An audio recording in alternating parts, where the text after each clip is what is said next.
Assalamualaikum warahmatullahi wabarakatuh. Saya Febrika Rasalina dengan NIM 2120304029. Di sini saya akan memaparkan materi tentang kedudukan pembukaan Undang-Undang Dasar 1945 dan sistem ekonomi di Indonesia. Baik, yang pertama yaitu kedudukan pembukaan Undang-Undang Dasar 1945. Pada hakikatnya, pembukaan Undang-Undang Dasar 1945 sebagai pokok kaidah negara yang fundamental, mempunyai hakikat dan kedudukan hukum yang tetap. Maka, secara hukum tidak dapat diubah. Kedudukan pembukaan Undang-Undang Dasar 1945 merupakan suatu rangkaian utuh dengan proklamasi kemerdekaan.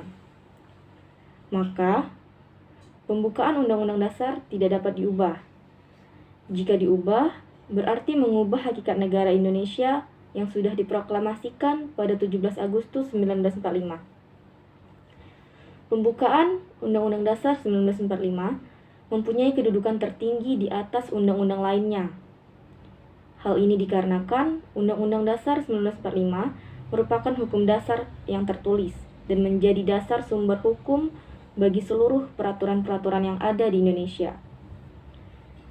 Selanjutnya, pokok-pokok pemikiran dalam pembukaan Undang-Undang Dasar 1945. Yang pertama yaitu pokok pikiran persatuan. Di dalam undang-undang tertera bahwa negara melindungi segenap bangsa Indonesia dan seluruh tumpah darah Indonesia dengan berdasar atas persatuan dengan mewujudkan keadilan sosial bagi seluruh rakyat Indonesia.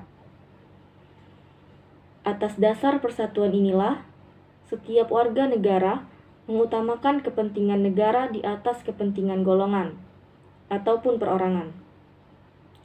Yang kedua yaitu pokok pikiran keadilan sosial yang berbunyi, negara ingin mewujudkan keadilan sosial bagi seluruh rakyat Indonesia. Hal ini sesuai dengan sila kelima dalam Pancasila. Keadilan sosial di sini artinya kemakmuran yang merata bagi warga negara Indonesia. Yang ketiga yaitu pokok pikiran kedaulatan rakyat yang berbunyi, negara yang berkedaulatan rakyat berdasarkan atas kerakyatan dan permusyawaratan atau perwakilan.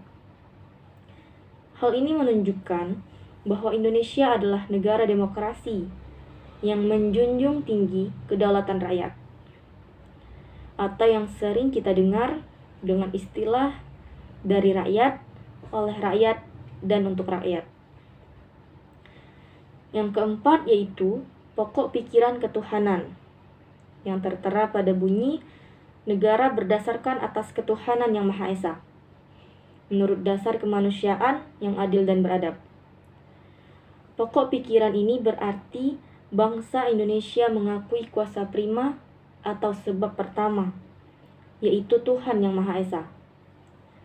Dengan ini pula ada jaminan bagi warga negara untuk memeluk agama masing-masing dan beribadah sesuai agamanya. Selanjutnya yaitu Pancasila sebagai pandangan hidup bangsa. Pancasila adalah petunjuk dalam mencapai kesejahteraan dan kebahagiaan lahir dan batin dalam masyarakat yang sifatnya beraneka ragam. Nilai-nilai Pancasila sebagai dasar negara dan pandangan hidup bangsa. Yang pertama yaitu ketuhanan yang Maha Esa. Sila pertama ini mengandung pengakuan atas keberadaan Tuhan sebagai pencipta alam semesta beserta isinya. Karena itulah, kita sebagai manusia yang beriman harus meyakini adanya Tuhan. Selain itu, kita juga harus mencerminkan sikap yang sesuai dengan ketaatan kepada Tuhan Yang Maha Esa. Yang kedua yaitu kemanusiaan yang adil dan beradab.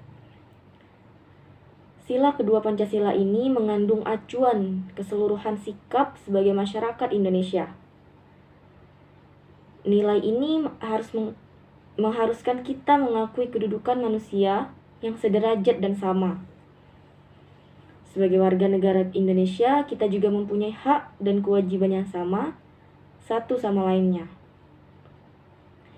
Yang ketiga yaitu persatuan Indonesia. Nilai Pancasila ketiga ini adalah wujud dari paham kebangsaan Indonesia yang mengatasi paham perseorangan, golongan, dan suku bangsa.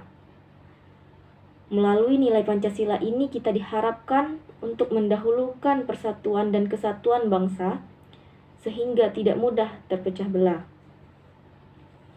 Yang keempat yaitu kerakyatan yang dipimpin oleh hikmat kebijaksanaan dalam permusyawaratan perwakilan. Indonesia disebut sebagai negara demokrasi. Karena itulah kita harus melandaskan asas musyawarah dan asas kekeluargaan. Yang kelima yaitu keadilan sosial bagi seluruh rakyat Indonesia. Pada sila kelima ini mengandung salah satu tujuan negara yang ingin diwujudkan dalam tatanan masyarakat Indonesia, yaitu adil dan makmur berdasarkan Pancasila. Jadi kesimpulannya, pembukaan Undang-Undang Dasar 1945 mempunyai kedudukan tertinggi di atas undang-undang lainnya. Hal ini dikarenakan Undang-Undang Dasar 1945 merupakan hukum dasar berbentuk tertulis dan menjadi dasar sumber hukum bagi seluruh peraturan-peraturan yang ada di Indonesia. Pancasila berfungsi sebagai dasar negara sekaligus pandangan hidup bangsa, yang artinya Pancasila dijadikan pedoman dalam bertingkah laku, dalam berkehidupan bermasyarakat, berbangsa, dan bernegara. Mempertahankan Pancasila artinya kita harus melaksanakan dan mengamalkan nilai-nilai yang terkandung di dalamnya dalam kehidupan sehari-hari. Baiklah, materi yang kedua yaitu tentang sistem ekonomi. Sistem ekonomi yaitu sistem yang digunakan oleh suatu negara untuk mengalokasikan sumber daya yang dimilikinya, baik kepada individu maupun organisasi di negara. Macam-macam sistem ekonomi di Indonesia, yaitu sistem ekonomi tradisional. Sistem ekonomi yang diterapkan oleh masyarakat tradisional secara turun-temurun dengan hanya mengandalkan alam dan tenaga kerja. Yang kedua yaitu sistem ekonomi pasar atau liberal, yaitu sistem ekonomi di mana seluruh kegiatan ekonomi mulai dari produksi, distribusi, dan konsumsi diserahkan sepenuhnya kepada mekanisme pasar. Sistem ini sesuai dengan ajaran dari Adam Smith dalam bukunya An Inquiry into the Nature and Causes of the Wealth of Nations. Yang ketiga yaitu sistem ekonomi komando atau terpusat, yaitu sistem ekonomi di mana peran pemerintah sangat dominan dan berpengaruh dalam mengendalikan perekonomian. Pada sistem ini pemerintah yang menentukan barang dan jasa apa yang akan diproduksi, dengan cara atau metode bagaimana barang tersebut diproduksi, serta untuk siapa barang tersebut diproduksi. Yang keempat yaitu sistem ekonomi campuran. Sistem ekonomi campuran ini merupakan gabungan dari sistem ekonomi pasar dan terpusat, di mana pemerintah dan swasta saling berinteraksi dalam memecahkan masalah ekonomi. Barang modal dan sumber daya yang vital dikuasai oleh pemerintah. Pemerintah dapat melakukan intervensi dengan membuat peraturan, menetapkan kebijakan fiskal, moneter, membantu dan mengawasi kegiatan swasta. Yang kelima yaitu sistem ekonomi kerakyatan. Sistem ekonomi kerakyatan ini yaitu sistem ekonomi sosial Indonesia yang berasas kekeluargaan, berkedaulatan, bermoral Pancasila, dan menunjukkan pemihakan sungguh-sungguh pada ekonomi rakyat. Syarat mutlak berjalannya sistem ekonomi kerakyatan yang berkeadilan sosial, berdaulat di bidang politik, mandiri di bidang ekonomi, berkepribadian di bidang budaya. Selanjutnya yaitu sistem perekonomian di Indonesia. Sistem perekonomian di Indonesia ini dikenal sebagai demokrasi ekonomi. Pada sistem ini, kegiatan produksi dilakukan oleh semua, untuk semua, dan di bawah pimpinan atau kepemilikan oleh anggota-anggota masyarakat. Sistem perekonomian Indonesia tidak hanya berkisar pada sistem ekonomi campuran, tetapi mengarah pada suatu bentuk baru yang disebut sistem ekonomi Pancasila. Landasan sistem ekonomi di Indonesia yaitu terdapat dalam pasal 33 Undang-Undang Dasar 1945. Adalah pasal utama bertumpunya sistem ekonomi Indonesia yang berdasarkan Pancasila, dengan kelengkapannya yaitu pasal-pasal 18, 23, 27 ayat 2, dan 34. Landasan normatif imperatif ini mengandung tuntunan etik dan moral luhur yang menempatkan rakyat pada posisi mulianya. Rakyat sebagai pemegang kedaulatan, rakyat sebagai umat yang dimuliakan Tuhan, yang hidup dalam persaudaraan satu sama lain, saling tolong-menolong dan bergotong royong. Nah, ciri-ciri sistem ekonomi Pancasila yaitu pertama menguasai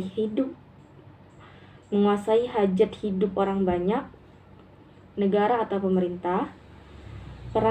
Yang kedua yaitu peran negara adalah penting namun tidak dominan. Dan begitu juga dengan peranan pihak swasta yang posisinya penting namun tidak mendominasi.